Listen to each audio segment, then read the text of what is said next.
Do you consider yourself a high achiever? Smart, driven, highly successful? I am so excited to have you. My name is Julia Arndt and I'm the host of the Stress Podcast. I will help you develop your stress resilience the same way you've developed your workplace superpowers. Learn peak performance tools to thrive at work and in your personal life. Let's get started.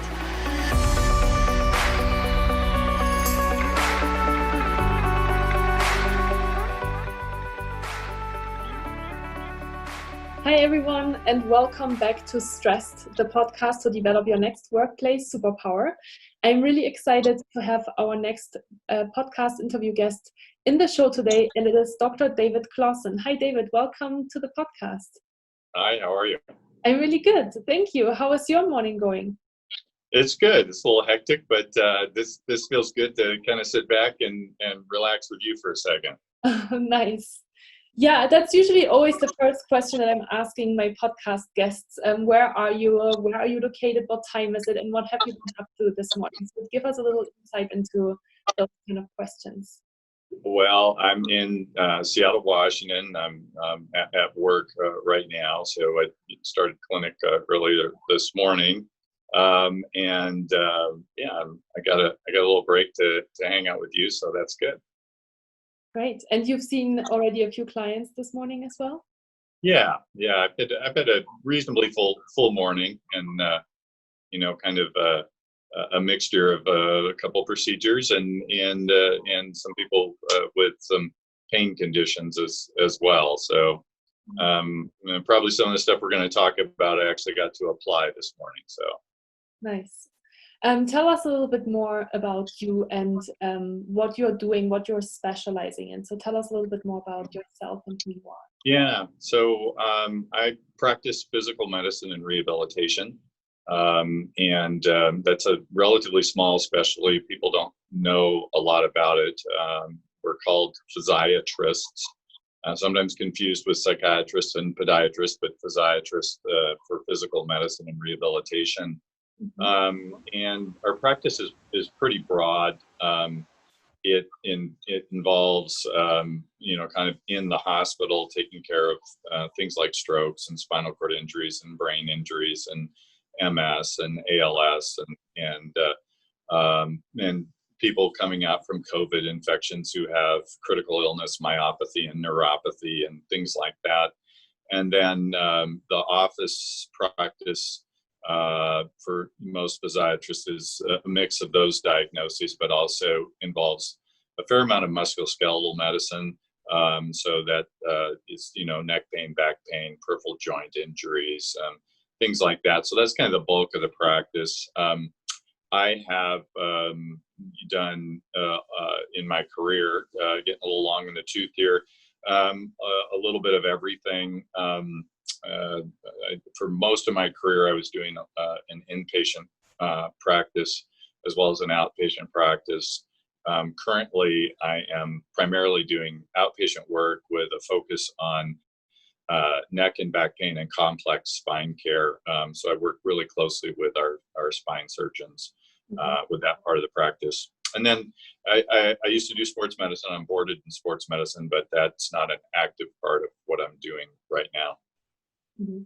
Great. Wow, that's amazing. And, I am a stress management and peak performance coach. So I'm really excited to talk with you today and get a little bit more medical and neuroscientific insights into how stress is affecting our mental and physical health. And I think that's actually where I would love to start with you. You have a really cool YouTube channel called The Locker Room. And you're explaining a lot of different things about how everything is connected, and I love that. And you have a huge whiteboard behind you with all different kinds of things and how they are connected. And there's so many things we can talk about today. But how did you get really curious about kind of the interactions of all of this? Well, I described kind of my background in my practice, and so in this especially, I've had an opportunity to see a large spectrum of different disease processes, and including mental health issues and started to kind of connect the dots a little bit about how much we are connected. The mind body duality, or we actually talk of mind body as being a consolidation, but even in the reference of calling it mind body, we describe it in a duality. And it started to dawn on me, and I can't say how many years ago, that was probably not a proper model, that we are technically just one big chemical soup, and there isn't a big separation. And so I've gone down different pathways and rabbit holes, just trying to explore that. And most recently, actually prior to COVID, but most recently, I got very interested in cytokines and how they play a role in our body. And I'd say that it was all stimulated probably 20 years ago by a study I saw out of the NIH, and I'm forgetting the author right now, where he went and sampled trigger points in muscles, so points where people feel particularly tender and sometimes they're twitchy there, with a micropipette the size of an acupuncture needle, and was able to demonstrate in our muscle tissue we had elevated levels of pro-inflammatory cytokines and depressed levels of serotonin. And I thought, whoa, that's really wild. Okay, that sounds a lot like the brain. And then, kind of pulling on those threads over time, I realized that, what's going on not only in our fascial tissue and in our brain is the same that's going on in our gut. And that the chemical soup's all the same, the transmitters are the same. And I just kept pulling on those threads, and, we've kind of evolved this with a guy by the name of Stephen Porges, who is the granddaddy of the polyvagal theory. I don't know if you've come across that before, which he really developed in the 80s and then wrote about it in the 90s. And then with a good friend of mine, David Hanscom, who's a spine surgeon, we've been sort of developing this model of illness. Initially, we had a huge focus just around pain, and particularly neck and back pain. And then COVID hit, and the people are not dying from viral loads; they're dying from cytokine storms. And we kind of went, "Oh my God, this is what we've been looking at in terms of pain models and degenerative disease in the body." And we've known for a long time that the shock syndromes in medicine that we die from, in the ICUs, the ARDSs and the septic shock, bacterial sepsis shock, and this systemic inflammatory response syndromes were mediated by the cytokines. But we just kind of, said that's what it is. We kind of ignored them. We didn't really, look at them all that closely. So that's sort of been, the history of the last few months. We've taken sort of our years of curiosity about what these cytokines are doing, and then with this notion that people with COVID infections are actually dying from cytokine load or cytokine storms, started pulling on a lot of those threads. And to be honest, things got really slow here because we stopped doing a lot of outpatient work, getting ready for the COVID crisis. So I was sitting at home twiddling my thumbs, and I started going to the whiteboard in the locker room and essentially trying to put together a rationale for a better way to treat COVID and the ARDS, the acute respiratory distress syndrome, shock syndrome, which we're so poor at treating. And that's a lot of what's on those sort of chalk docs on the whiteboard. Can you tell us a little bit more about cytokines and what they actually do and what they're responsible for? Yeah, they're really fascinating. So they from a phylogenetic standpoint, from an evolutionary standpoint, they well precede us. So you can find evidence for cytokines in pre-vertebrate, or before we had sort of skeletons and neurologic wiring. You can find evidence for cytokines that far back. And so what we feel like in looking at what they do, we've sort of just discovered how ever present they are in our bodies. So the cytokines are, maybe 150 to 200 amino acid sequences. So they're peptides, and they do a ton of stuff in our body. And there are a lot of them. So the categories that we talk about are the interferons, and then the interleukins, which are the ones that tend to be really pro-inflammatory and get us in a lot of trouble with COVID and cytokine storms. And I should say the interleukins are very important in viral immunity. The interferons are very important in viral immunity. The interleukins are important in inflammation, and then you have chemokines, which kind of facilitate white cell migration to go chew up dead tissue or bacteria or viruses.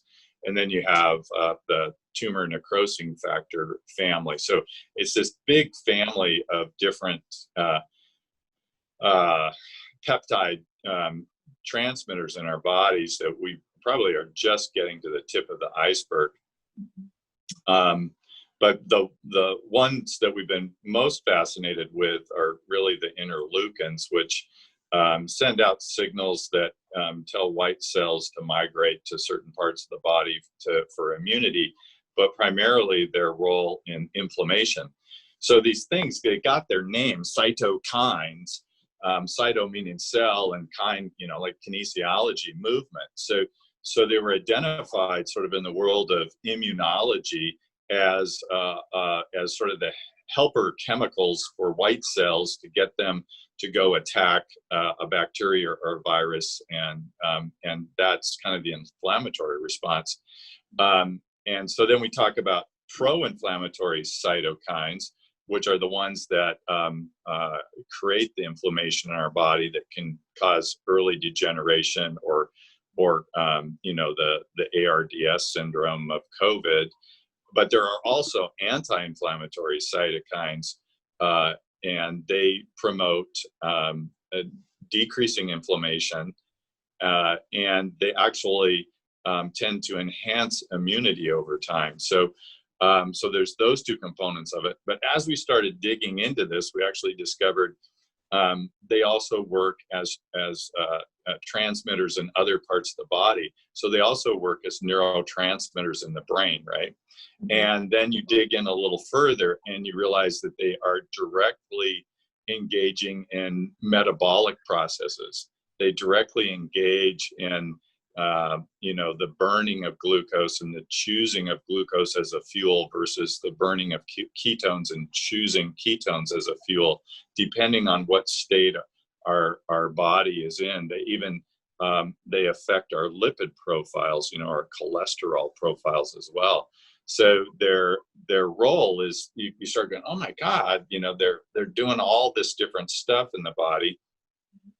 And then when you start to apply, this fellow I was talking about earlier, Stephen Porges, his polyvagal theory that describes essentially the body in terms of whether we perceive we're in threat or in stress, and the different modes we operate in.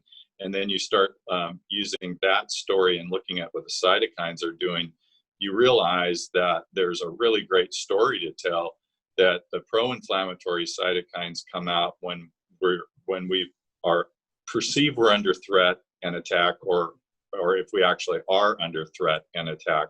Mm-hmm. And the anti-inflammatory cytokines come out when we perceive we're in safety or we are actually in safety. So it's really cool. So you take these, these chemicals that are, being distributed all through our body, and, all the complexity of tracking metabolic pathways and immune pathways and neurotransmission and all that. And you start reducing it down, and it just comes down to whether we're living our lives in, I say real, predicted, or perceived threat, even imagined threat, or if we're living our lives in safety. So you can just take all of this, wild biochemistry and just reduce it down to, are we in threat or are we in safety? And that really determines our health, which is super cool. And I think it's really neat in the world today, because what we're seeing out there, and you can interrupt me, by the way. But I think it's super interesting. I have a million questions, but I'll let you finish this thought. And yeah, then I'll just kind of, so these cytokines affect our physical sense of wellness, but every mental health diagnosis, every diagnosis of mental illness or disease, you can find that it is associated with pro-inflammatory cytokines. So that means that anybody who has any mental health diagnosis, the root cause is somehow they are either in threat or they perceive they're in threat and attack. And, and then you can explain all the different diagnoses by, tracing them downstream from that fundamental place. But the one thing I just want to throw out there is, I'm kind of always saying that it makes neurology, immunology, endocrinology, and essentially metabolic structures, psychology or psychiatry. It means that they're all the same system. They are not different in any way. But it also means that our sociologic system is also part of us. So we live in the world today where we are. I'm trying to be politically correct here. I'm trying to be delicate here, but there are things in the world, there are people in the world who like to go around and put threat on other people, and that is so destructive and causes so much social illness, mental illness, and physical illness in doing that.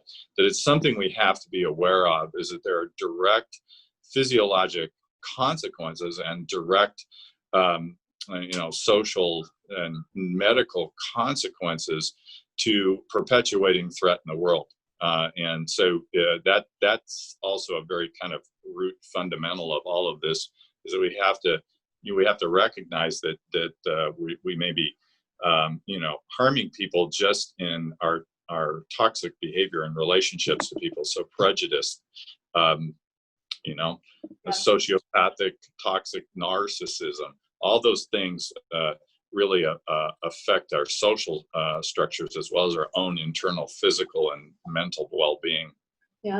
Yeah, and I love that you say that, and I love how you're breaking it down. I think it's really helpful.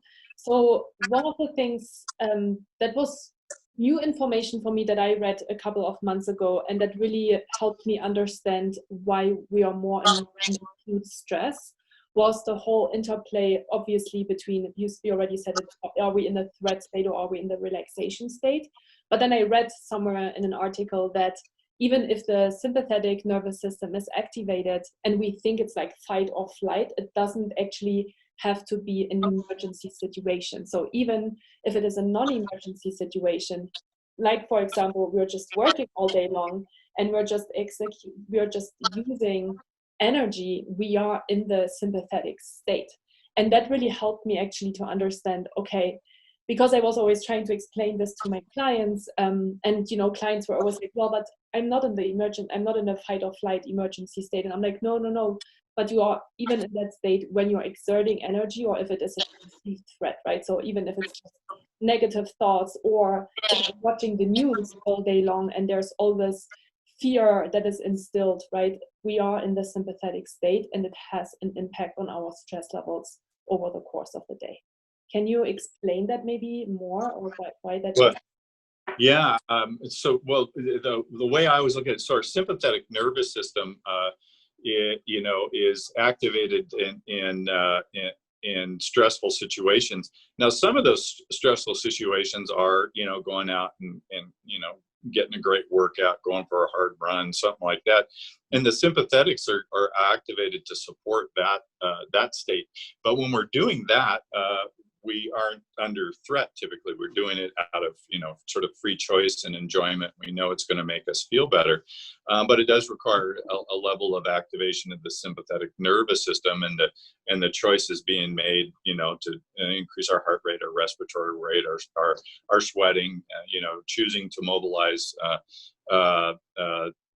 resources for glucose to feed the workout, which is very different than the sympathetic response when we're under threat. Some of the symptoms are very much parallel each other, but when you're under an attack, there's definitely a different sensation in your body, and there's a different effect on the body over time if that kind of sympathetic activation goes on too long. So bursts of increased sympathetic tone in our body give us a good training effect, but chronic stress or chronic threat has a lot of side effects and deterioration in us that are you can actually trace it a little better through the cytokine system than the traditional model that we all grew up with, right? So how I was trained, and it hasn't changed much at all since I was trained, is you had your parasympathetic system, which was, kind of your relaxed system. And then you had your sympathetic system, which was, more related to activity and fight and flight and that type of thing. And the whole thing was sort of modeled around this hypothalamic to pituitary to adrenal axis, by which you stimulated your adrenal cortex to release cortisol, which helps to mobilize fuel for the activity.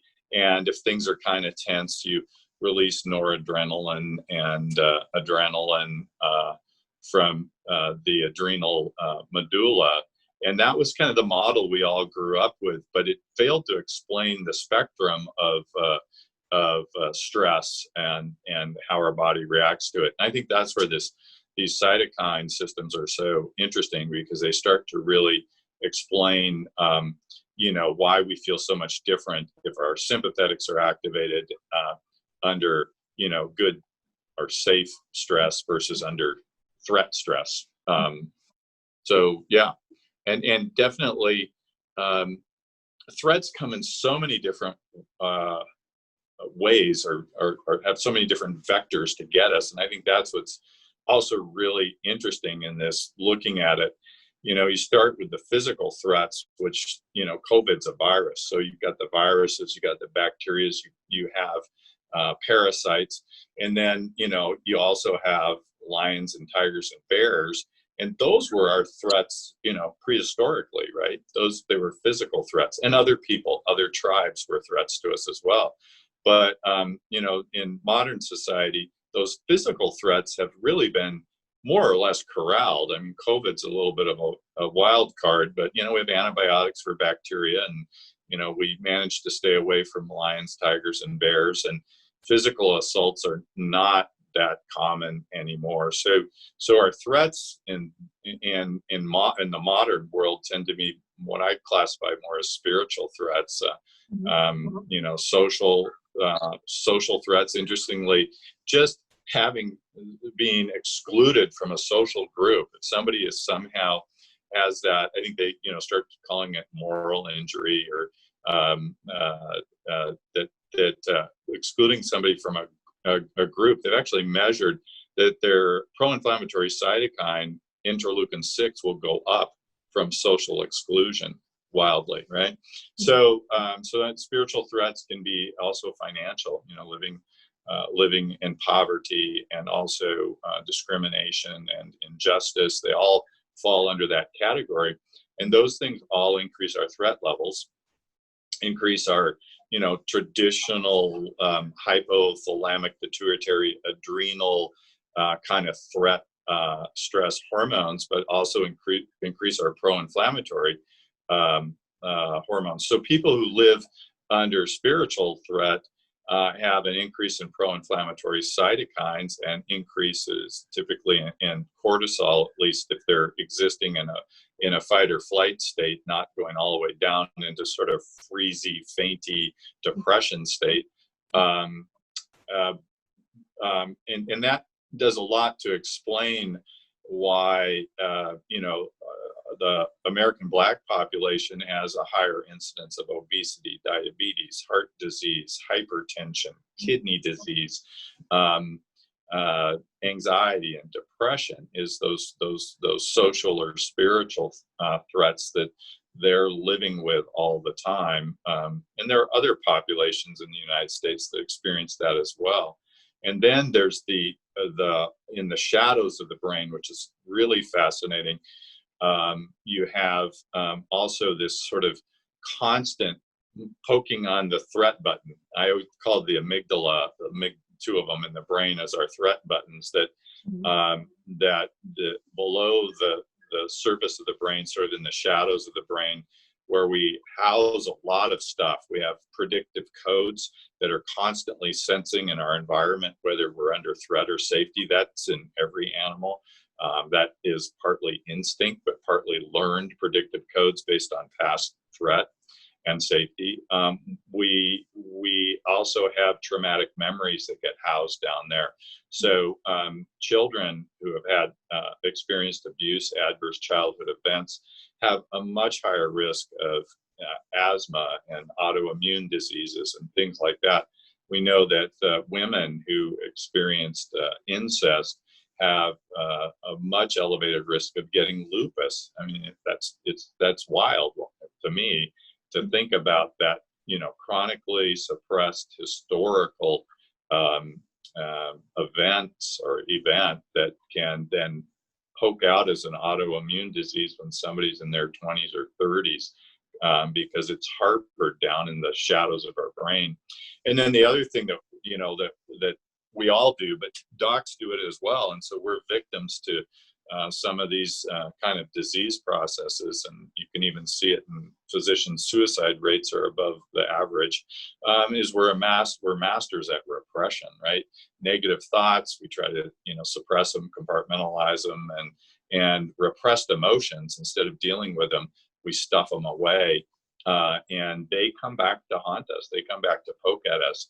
And so they activate the threat stress system and tend to make people who are, really big repressives have problems with that. The Stoics can have a lot of threat stress, cytokine stress system mediated mental illness and disease in their body.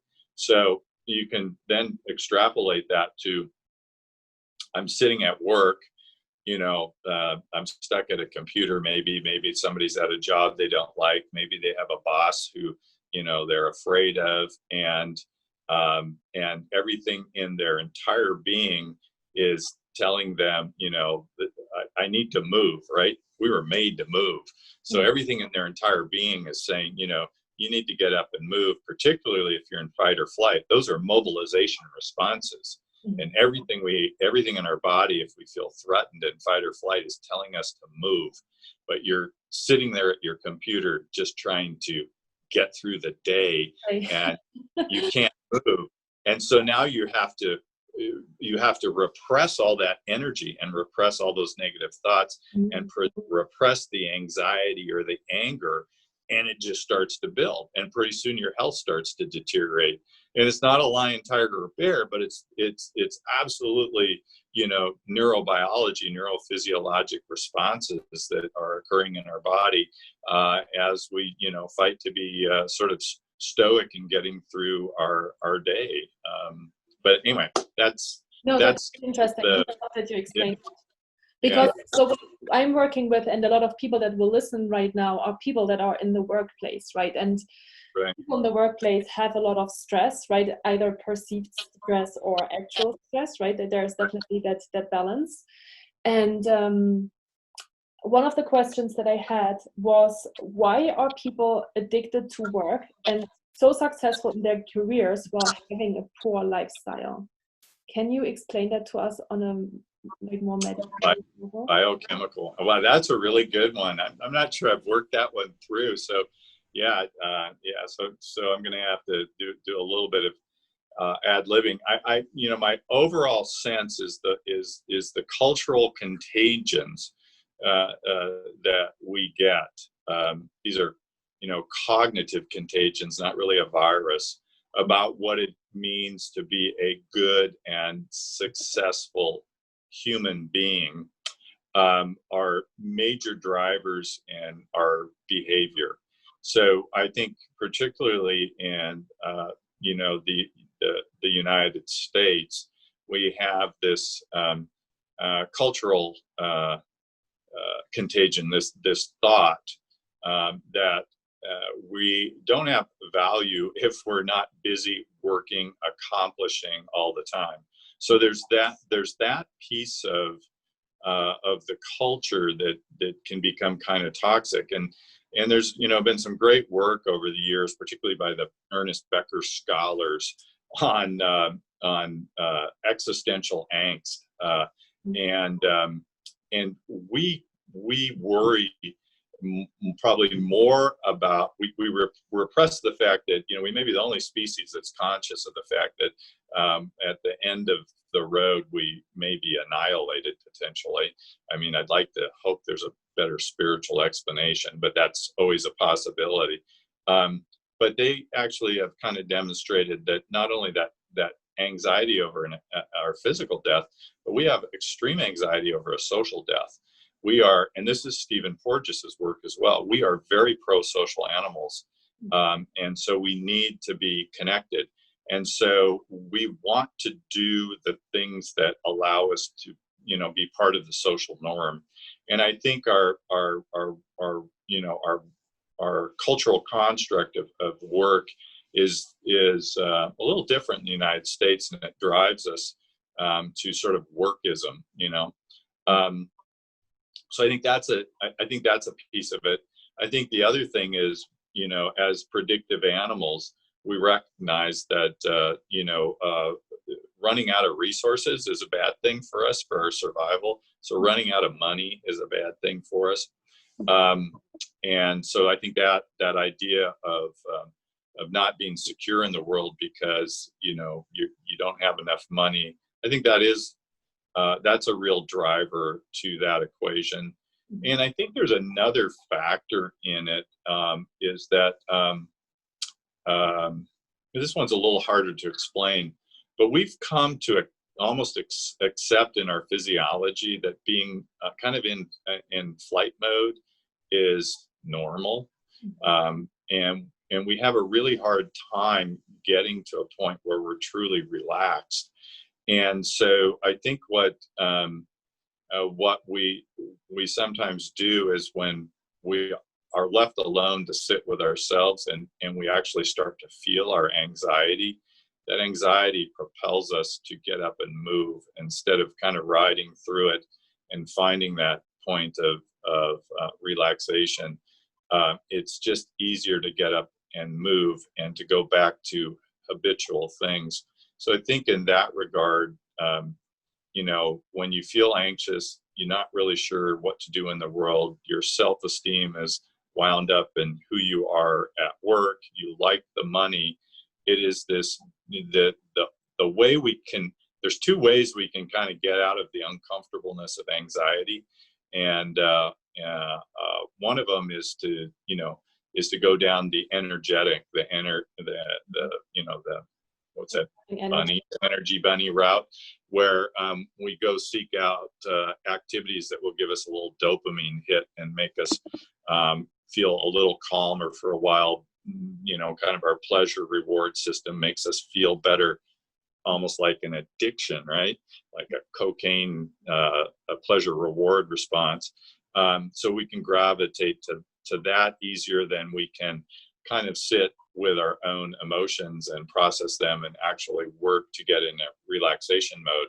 So, that's where, you have the things like, instead of running back to work and doing more, which can eventually cause some, physiologic deterioration. Doing some yoga, doing some breath work, doing some meditative work, doing expressive stuff, expressive arts, expressive writing, expressive movement, those types of things are the direction that we need to go in to rebalance our life. And in that expressive world is play. And, this is something that just within the last year, when I started processing that other half of who we are, it's not always achieving and doing and earning more money. There's this other half, sort of this creative, playful, expressive part of us that's so essential to being balanced. I read an article on play and I said, God, that is awesome. And then I sat back and I go, I have no idea how to play. I don't know. I mean, I remember it as a child. I just don't really kind of know what it is anymore. And that's a little troubling. So, So I think anyway, there's a lot of energy that pushes us to workism. But we need to look at it in under the microscope of threat and stress versus feeling safe and relaxed and calm, and also it can get an addictive quality to it. You're anxious, you don't know what to do. I know if I go to work, I distract myself for a while. I get reinforced for being at work. Everybody goes, "Oh, you're so awesome. You work so hard." And I get a little bit more money because I get, a promotion or a bonus, and that feels really good. And then we're kind of going down that addiction road with work, and that can be problematic over the long run. Yeah, and you also get endorphins every time you accomplish a task, right? So you are actually feeding this like, oh, I'm doing something, I'm feeling good, right? I always say it's similar to exercise, except that that's kind of the bad reward system if you're doing it chronically, right? If you're doing it too much. Right. You're giving yourself little squirts of all these reinforcing chemicals, but but if that is how you're finding, your peace in the world, those little squirts of endorphins, endocannabinoids, dopamine, whatever, they aren't necessarily long lasting. And so then you fall back into that state of, a little bit of anxiety, and then you got to go back and get them again, versus saying, whoa, slow down, let's divert and let's do something creative and expressive and relax, kind of get into the breathe, feed, digest and rest mode, versus just staying in that, kind of hyperkinetic, constantly moving, constantly accomplishing, looking for heroic tasks to do in the world that they do make us feel better, but it's just, it's not that much different than smoking a cigarette or having some cocaine. It makes us feel better for a while. We eventually have to come back down and then decide, are we going to do it again, or are we going to try this other half of our physiology on? And I would argue we need the balance. I mean, it's really fun, to get up and go to work and be energized and be excited and all that kind of stuff. And that's all good, but it's still just, it's half of our physiology. We've got this other half that's worth paying attention to be whole. So. Yeah, I think that explains workaholism really, really well. And so what I wanted to ask you, is do you feel like people are already aware enough of this? Like, do you feel like there's already enough people out there that talk about this, like the stress response and why we are maybe getting sick physically and mentally? When you're looking at the numbers, it's really clear that stress is actually also a global pandemic, but nobody talks about it or shuts down schools, right? Where do you see, like, where are we at this point and where do we need to get to? Yeah, no, I don't think, I think we talk about it a lot but we don't understand it well. I mean, people have a sense they're stressed. I mean, I get that in general, and obviously seeing, patients when they're sick, there's a bias towards being anxious and feeling stressed and not well. But I think there is, there's quite a bit of dialogue around it. Um, but the understanding of it, I think, is incomplete, and the ability, to take it forward, to understand the cost of this. I mean, just on a financial level, the costs of chronic threat stress in the world are enormous, and I feel like COVID really pointed this out to us. The people who are under the most threat stress in the world are the ones who are having the worst time with COVID. And my argument has been is because their baseline pro-inflammatory cytokines are so high, they're so close to the threshold of crash and burn into a shock syndrome when they get COVID, that they have no margin for more stress, and so if everybody was reacting to COVID like a physically and mentally healthy 20-year-old, it's like a common cold, or it might just pass them by. COVID wouldn't be a big deal, and the world wouldn't be shut down, and we wouldn't be having social and financial sort of catastrophe on top of it. So and that's not even to mention just the day-to-day cost of providing medical care due to this phenomenon. I mean, we could probably, safely say that 75% of physical illness and disease in the world is related to a chronic threat stress response. We could very much safely say the chronic diseases are, and we can clearly say 100% of all mental illness and disease is related to a chronic threat stress response, and including addictions in that. And so just within the medical world itself, between physical illness and disease and mental illness and disease and addiction, and this includes, obesity and type 2 diabetes are directly related to this, which they have their entire sequelae. You're probably talking about 75% or more of all of our medical costs are related to this threat stress response and the chronic circulation of pro-inflammatory cytokines. So the idea of treating people poorly, number one, is really terrible. But the idea that we should be working and productive all the time, otherwise, we're not worthwhile, it is probably more costly than if we actually started to dig into this. And I think the really cool thing about this, and none of this research is really out there. When you dig into it, you can find a lot of science on this sort of theory.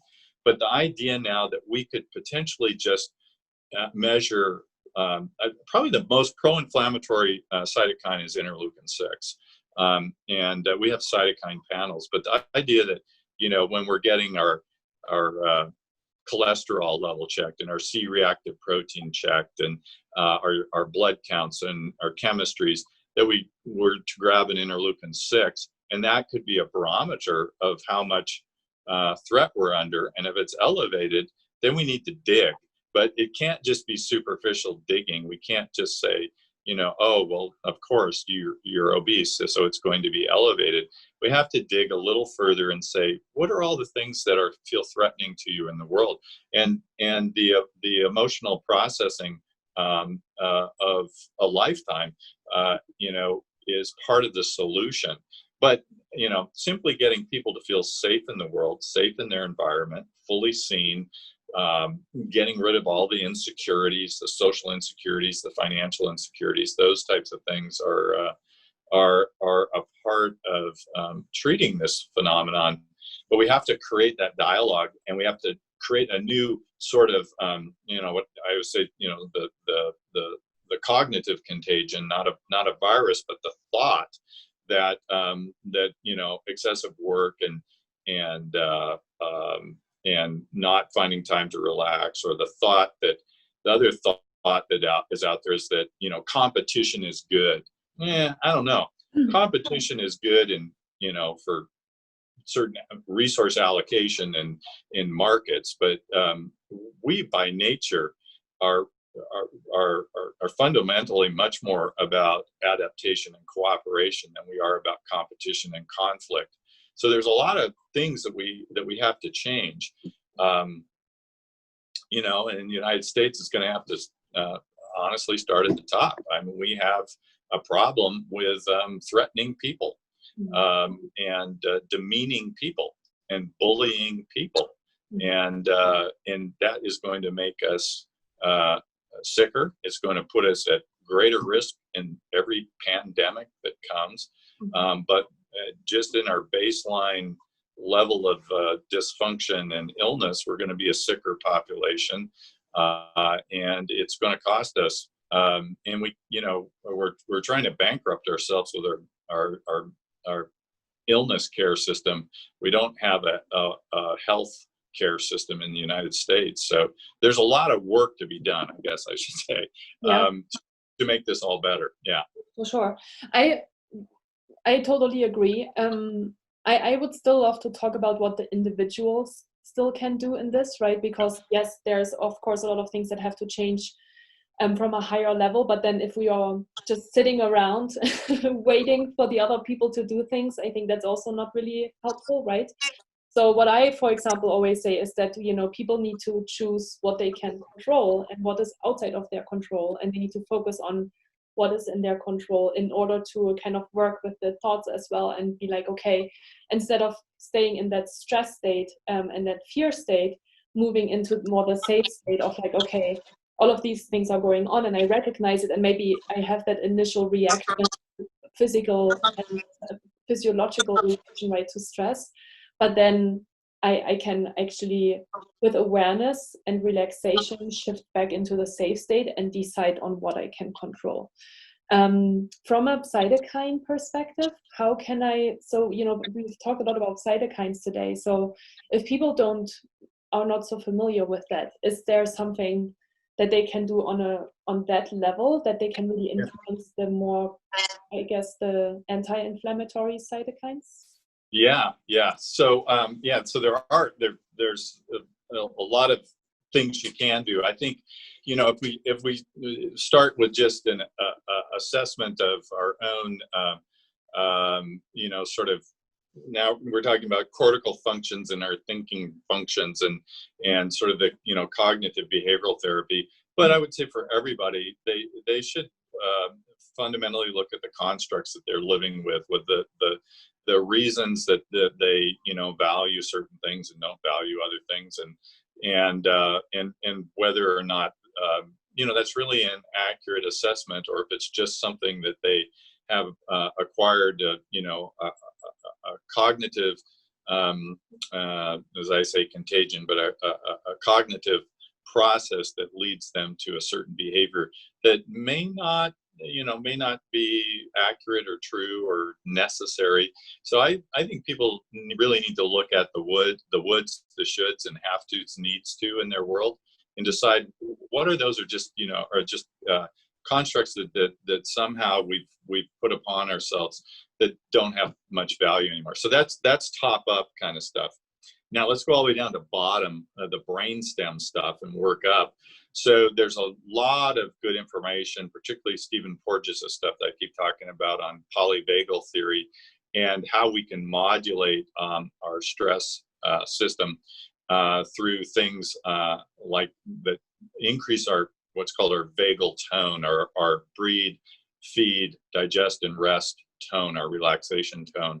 And breath work is the one. Most of our brainstem stuff is pretty autonomic kind of stuff, but we do have control over our breath. So doing controlled breath work can actually shift us out of that threat mode and into that safety mode, increase our vagal tone.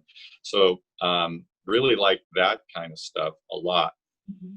So now we went top. Now we kind of talked a little bit about the brainstemmy stuff, and you can incorporate, you know, your meditation practice and your yoga practice and your breath work into that brainstemmy stuff. And then there's kind of this middle stuff of the shadows of the brain, and particularly our repressions. Our repressions are really potent, and that's where the expressive writing, expressive movement, expressive art, playing. If you think of repression and suppression and and oppression, I suppose, in terms of, Black America as well, but the opposite of that is expression. And so if we can just do things in our lives that incorporate expressive activities, it really helps us to incorporate and integrate all of those past negative emotions. And it doesn't make a lot of sense. I can't explain it, but it does work. David Hanscom, a spine surgeon, has documented the benefits of expressive writing over and over. It was a theory promoted by a Dr. Pennybaker a while ago, and he has some good studies on expressive writing. James Gordon wrote the book that came out last fall, The Transformation, and he talks a lot about the importance of expression and play. So that's something that everybody can do. It's easy to do. And then, as I said, we are a pro-social species. So we need to figure out in this weirdo time how to connect with people.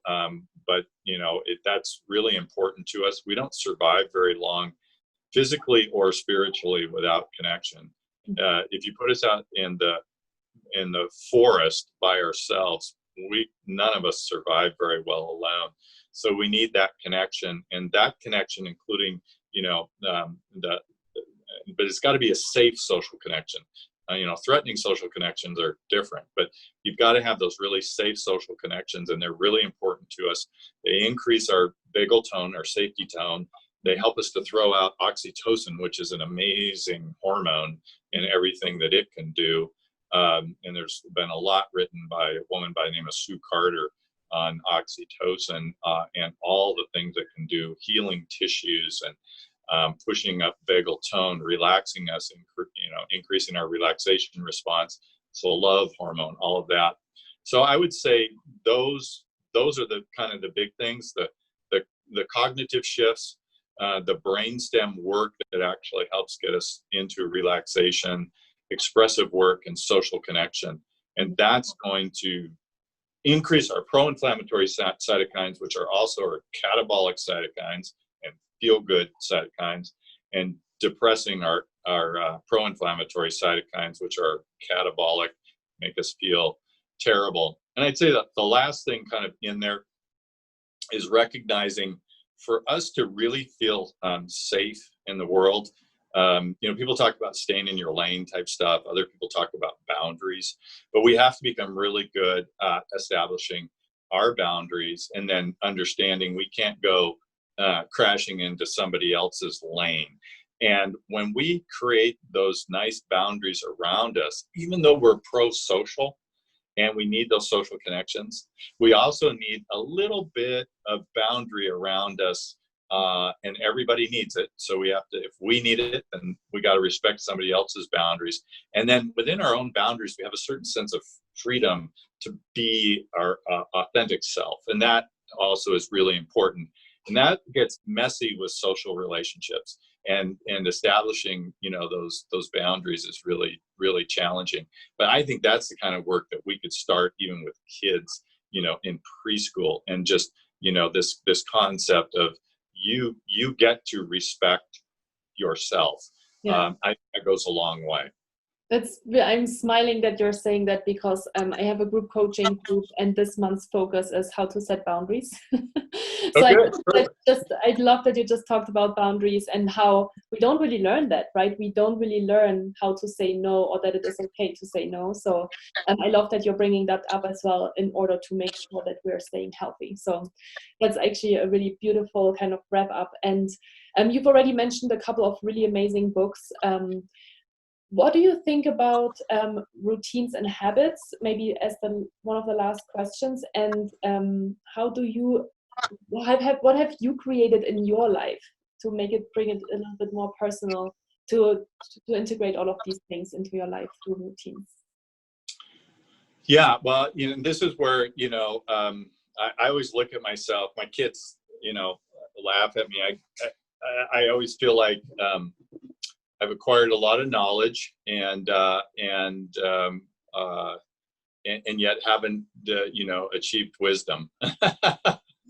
So, but yeah, for me personally, I would say there was a point in my life where, and I was a little bit kind of studying Buddhism and that type of thing, where I actually made the conscious choice to sort of deconstruct all of my constructs and just say, they may be wrong. And I still, have to practice that even when we're developing cytokine theory and things like that, is having that flexibility to, not cling to too many things too tight. So that's kind of a mindset for me. I started doing, more creative stuff when I realized I was not clear of how to play. So, kind of picked up a little bit of music and do a little watercoloring and do some expressive writing and things like that, when particularly, and the point is not necessarily just do it when you have time, is to do it when you feel like you're stressed. And I do find it's so therapeutic. You go into a zone. It's really very interesting how you can kind of get there that way. So I've been doing, cognitive shift. I do yoga and breath work. I'm not a great meditator, and I don't try to force myself to do that. I will take, long walks. I believe in nature deficit disorder, so I seek out parks and trees and forests and get out and find that very meditative for me. And then, to be honest, one of the greatest things for me in this COVID time is this group of people that, we get together and Zoom on Wednesday nights, and we're constantly, texting and sending information back and forth. And most of it is around this stuff and all the cool stuff. And so we've got people from all over the United States that get on and just sharing ideas and staying connected that way. So I try to incorporate all of these things into my life, and I'm pretty disciplined about almost every day getting some form of exercise, whether it's walking or actually a strength kind of program or yoga. I love to swim, things like that, but you can't get in a pool now. So I try to look at each little spot. What can I do at my brainstem to chill me out a little bit? What can I do cognitively to shift things, stay socially connected, and then deal with my repressions, which is the enormous one. I will tell you, I know you got to go, but I was going through counseling years ago, and I'd go in and they'd ask me how I felt, and I was like, I felt maybe a little stressed. And I really did suffer from this inability to identify emotions after many years of practicing as a physician and constant repression, to actually not only be able to feel your emotions, but to identify them. That became a really interesting process, and it impacted me in a pretty profoundly, that I was having a hard time. I could feel things in my body. I could sense maybe I was stressed, but I really hadn't. I was unable to identify whether it was fear or anxiety, or whether I was angry, or whether I was sad.